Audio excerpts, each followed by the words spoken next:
Okay, yesterday we talked about percent concentration, and percent means per 100, so cent means 100.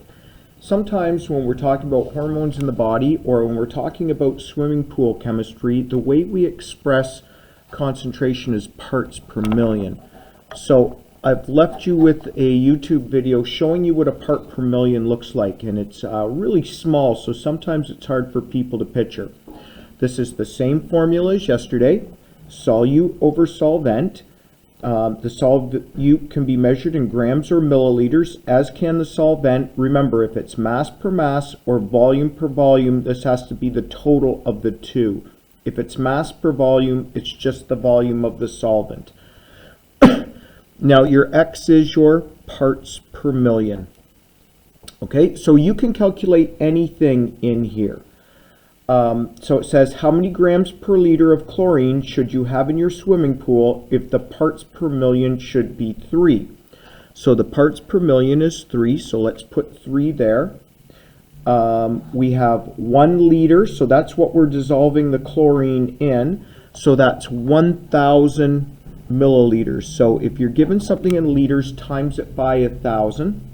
Your solute is what we're talking about because we're trying to solve for chlorine. So we're trying to figure out how much chlorine should go in every liter in your swimming pool. So if we arrange this, solute equals, I got to multiply both sides by 1,000 to get rid of that 1,000, equals 3 times 1,000 over a million. 3 times 1,000 divided by 123 equals. So that should be about 0.03 grams for every liter in your swimming pool. So this is just a handy way of figuring out how much chlorine you have to add to your swimming pool right here. Let's take a look at another question.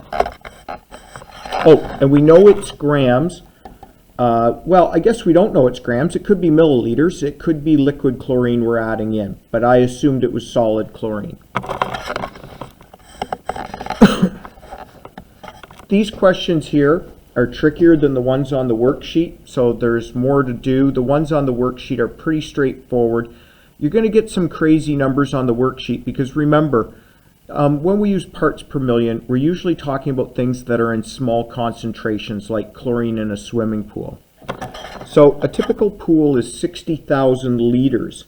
What is the ppm of chlorine if you add 10 kilograms of chlorine to the pool?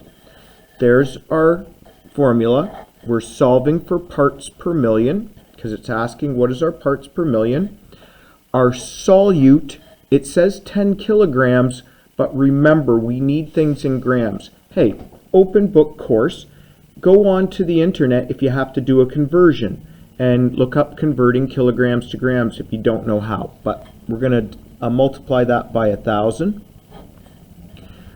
We've got a 60,000 liter swimming pool. That's our solvent. That's what the chlorine's dissolving in, but we want that in milliliters.